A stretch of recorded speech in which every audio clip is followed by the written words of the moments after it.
Why does a cat look frozen beside a wall, as if nothing is happening, when its whole body is already inside the hunt? That silence is not emptiness at all, because the cat is gathering every sound, scent, and movement into one narrow point of attention. From the outside, it seems lazy or distracted, but inside, its nerves are pulled tight, waiting for one tiny mistake to appear. The cat knows the mouse may return through that dark opening, and one careless twitch could warn the prey before the moment arrives. So it becomes still in the most difficult way possible, not by relaxing, but by holding back an explosion that wants release. Its ears stay lifted like separate instruments, searching the air for scratches, dust shifts, tiny feet, and the faint scrape of survival. Its eyes look wide but controlled, because staring too hard is useless unless the body remains quiet enough to let the world speak first.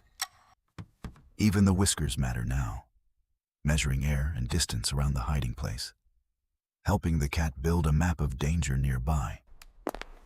This is why the body seems detached from the room, because the room has faded, and only the possible path of the mouse remains. A waiting cat is not daydreaming in that corner. It is narrowing reality until one hole, one shadow, and one sound mean everything. Many people think hunting begins with a leap, but for the cat, the hunt truly begins inside this long, silent act of refusal. It refuses distraction, refuses comfort, refuses the impulse to move early, because patience here is not passive. It is part of attack. The longer the mouse stays hidden, the more pressure builds inside the cat, like a held spring listening to its own tension. That pressure is exciting, but it is also irritating, because instinct hates delay when the body is already prepared for the finish. The cat is not calmly waiting the way a statue waits. It is actively restraining speed, force, breath, and the urge to commit. Every second without movement feels like work, because the muscles must stay ready without wasting themselves before the only chance finally arrives. That is the hidden discipline inside feline hunting, a fierce self-control that keeps desire from ruining the perfect opening too soon. If the mouse hears one claw slide or one tail tap, the entire waiting game collapses, and the cat must begin again. So the cat tells its own body, no, not yet, not now. Even while every instinct inside keeps whispering, jump, take it. This inner argument is part of the drama, because predator instinct wants action, while survival intelligence demands timing more precise than excitement. The cat has entered a tunnel of concentration where hunger, curiosity, boredom, and play all fold together into one sharpened intention now. Yes, hunger can matter, but often the deeper thrill is control, the feeling of tracking something hidden and proving the body can win.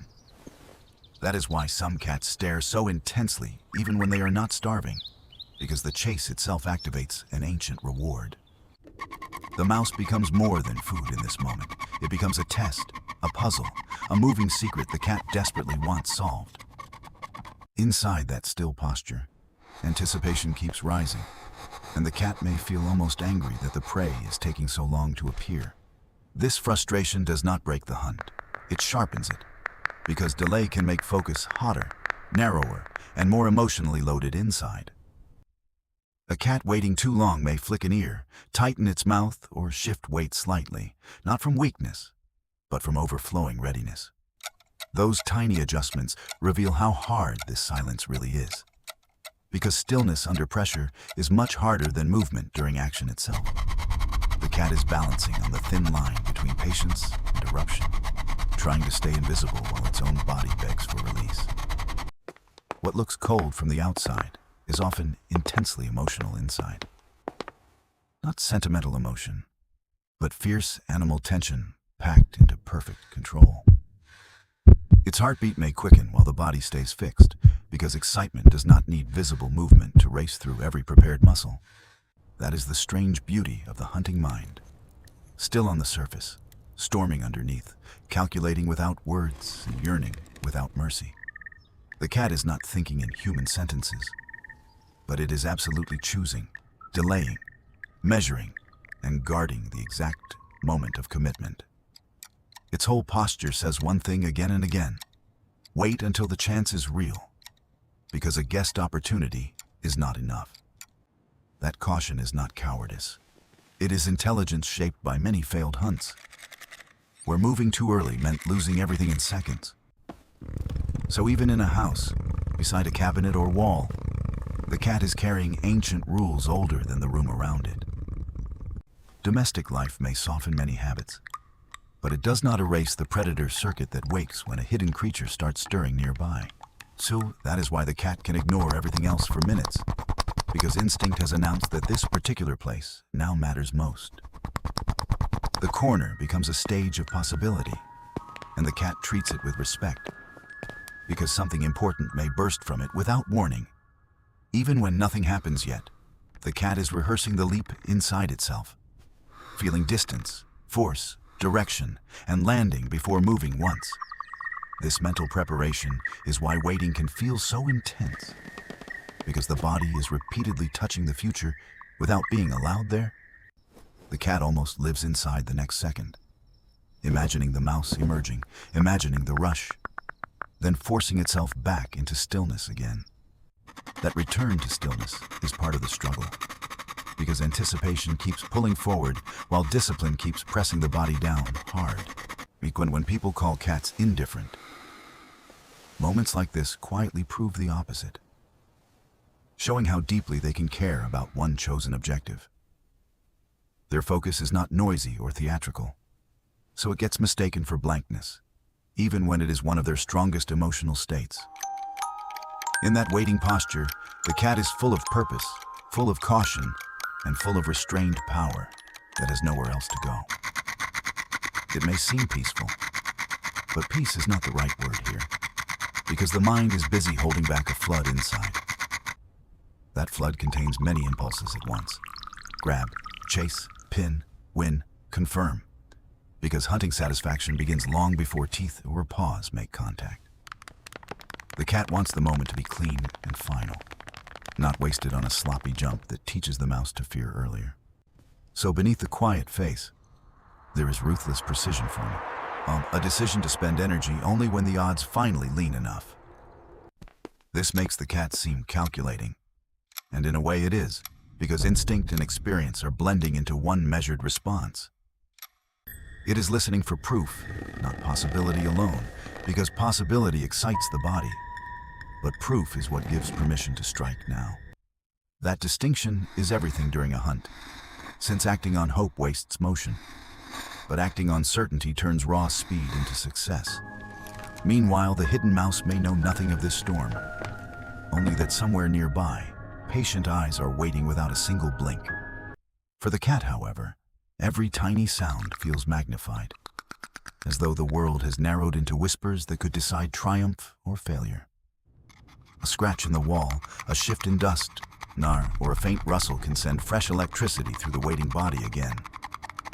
Then the cat must master itself all over again, because each new signal renews the urge to attack before the picture is complete. This repeated control is exhausting in its own way, which is why a failed hunt can leave a cat looking strangely drained. It has already spent energy on listening, suppressing, aiming, and preparing, even if no leap has happened in the body at all. That is why the stare can look almost severe, because the cat is carrying effort, expectation, and instinct, all in one unmoving frame. There is also pride inside this moment, a quiet predator confidence that says, when I move, I want the world to notice. Not because the cat wants applause, but because a successful strike confirms something ancient, that its body is still wonderfully capable today. So the hunt becomes personal in a simple animal way, a test of timing, skill, and self-control against a living challenge. If the mouse delays too long, the cat may feel almost offended, as if the scene itself is refusing to resolve properly. That irritation is not dramatic in a human sense, but it is real, a rising discomfort caused by blocked instinct and suspended action. Yet the cat keeps waiting, because surrendering the ambush would mean abandoning all the careful attention already invested in this spot now. So it stays, half patient and half desperate, held in place by the hope that the next second will finally justify everything. This mix of discipline and longing is what makes the scene so powerful, because stillness becomes the visible shell of an invisible struggle. The cat is not empty while it waits. It is crowded with sensations, predictions, memories of motion, and hunger for completion now. Even a cat that has hunted before can feel this tension again, because instinct does not become casual just because it is familiar. Familiarity may improve skill, but it can also deepen confidence, making the cat even more determined to wait for the cleanest chance. That confidence explains the cold expression people often notice, because certainty can make patience look stern instead of openly excited from outside. But underneath that sternness, the cat is intensely alive, registering each heartbeat of the moment and guarding every small fraction of advantage. The body may look quiet, but inside it is timing, rehearsing, doubting, recommitting, and preparing to turn patience into motion at once. That transformation is the heart of the scene. The moment before action, when instinct is compressed so tightly, it almost becomes visible. And because the cat cannot release early, it must sit inside that compression, letting tension stretch longer than comfort would ever allow. This is why the unmoving cat deserves more respect than people give, because stillness like this is labor, not laziness at all. It is concentration so deep that the world disappears, self-control so strong that desire is forced to wait on command alone. It is suspense without sound, pressure without motion, and determination without any need to announce itself to the room around it yet. When the mouse finally appears, the leap may look sudden, but it was built by all this waiting, listening, and restrained wanting. The pounce is only the visible answer, while the true story was the long, invisible battle between impulse and perfect timing inside. And even if the cat misses, the waiting still reveals something important: how seriously it can commit to one impossible small possibility. That commitment tells us the cat is never as careless as it looks when it sits silent beside a dark hiding place. It may seem detached from life around it, but really it has entered life more deeply, narrowing itself to the sharpest point. In that point, patience and desire are no longer opposites, because the cat needs both to turn opportunity into a real capture. So the frozen hunter at the wall is not bored, empty, or cruel, but utterly absorbed in a fierce problem only it can solve. Its silence holds concentration, its stillness holds effort, and its waiting holds a wild intelligence, choosing exactly when power should finally appear. That is the hidden psychology of the hunting cat. Calm on the outside, but inside, every instinct is standing at attention now. Before the pounce, before the impact, before the victory or failure, there is this remarkable moment where restraint becomes the sharpest weapon.